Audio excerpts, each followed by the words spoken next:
done it the Hershey way, and you can taste the love all over the world. Taste the love, taste the love, taste the love. On at the factory, everybody!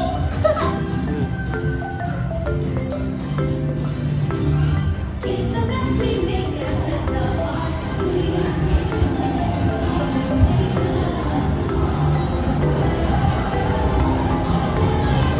Sunod ni guys. Sulod guys. The door tour here guys.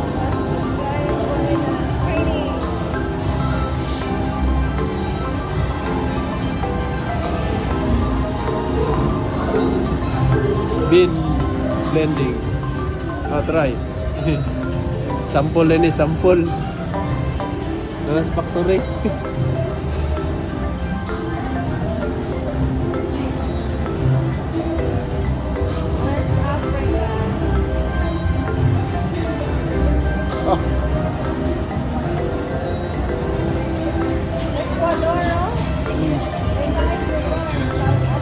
Ada sa factory guys is kuan mi sini roasting.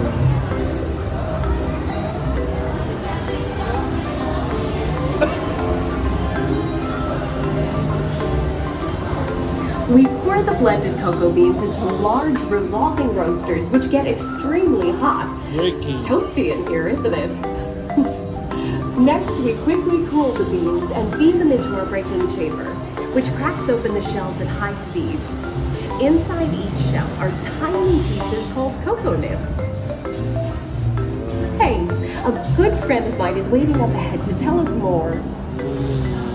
Hey everyone! Below me are milling machines which grind cocoa nibs into unsweetened chocolate. Cocoa nibs have been ground down like this for thousands of years. Milling machines generate lots of heat through intense pressure and friction. The grinding turns cocoa nibs into the smooth, dark liquid used to make milk and dark chocolate. Our pressing machines squeeze the unsweetened chocolate into discs of cocoa powder known as Hershey's cocoa. Pressing also produces cocoa butter, which we'll use later on in the process.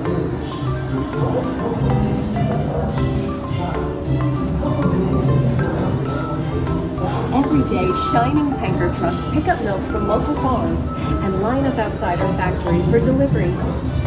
Hershey is one of the only companies in the world that uses fresh milk to make milk chocolate. Fresh milk is part of what gives Hershey's milk chocolate its delicious and distinctive taste. Part of my job is to make sure all of that milk meets our high-quality standards. Once it passes testing, we mix sugar into the milk using large batching tanks. We pasteurize and condense the sweet milk and then blend in the perfect amount of unsweetened chocolate. This is where the art of chocolate making all comes together. As the mixture cooks, it begins to form delicious little pieces that we call chocolate crumbs. Factory gini ni Dre. Oh, chocolate.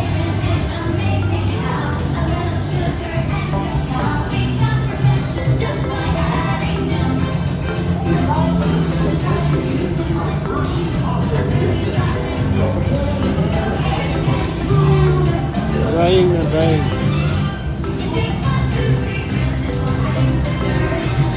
Drying.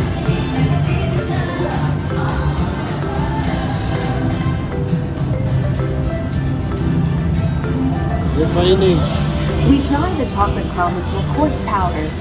Then we mix in the cocoa butter we pressed out earlier and add a dash of vanilla. This brings out the chocolate's rich taste and creamy texture, and of course, that wonderful smell.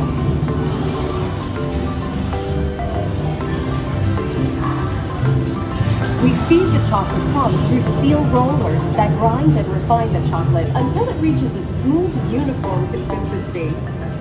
Here's our friend Kiss to explain the next step in the process. Conching.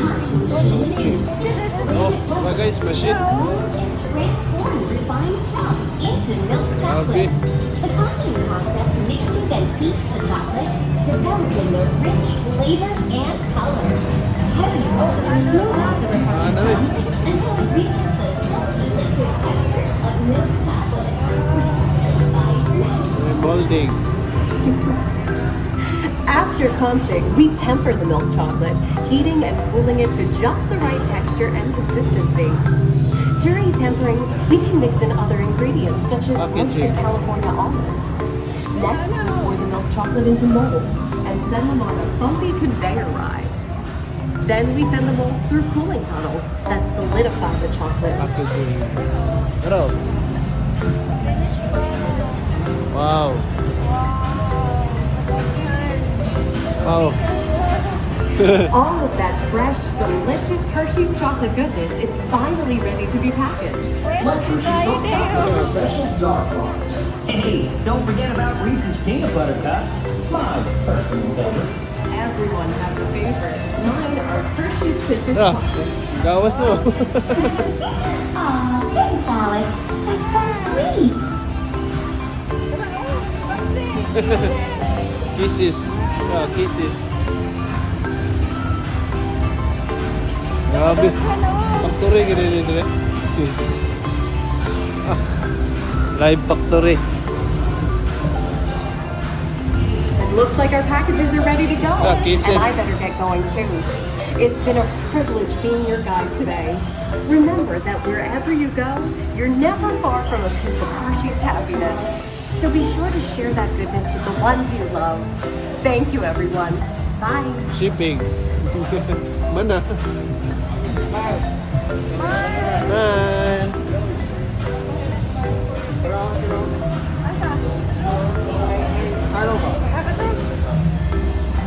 Yeah.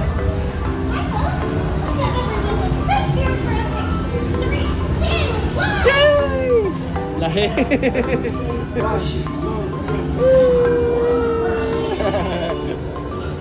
Okay, gang, time to go share some goodness. Yay!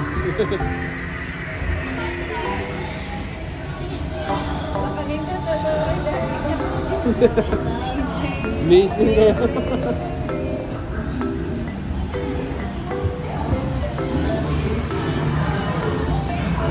Sana all.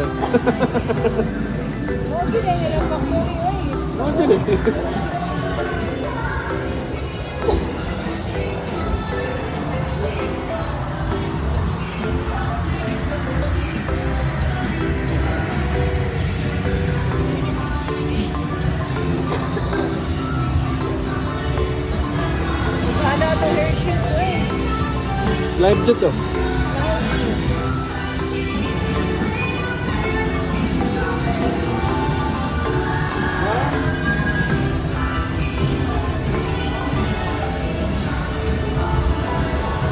Here.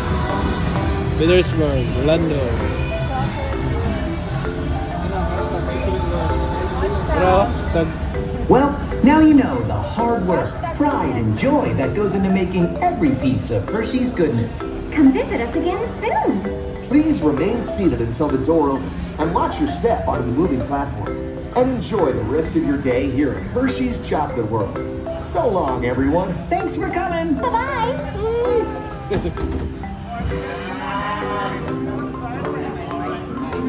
All right. Thank you. Woohoo.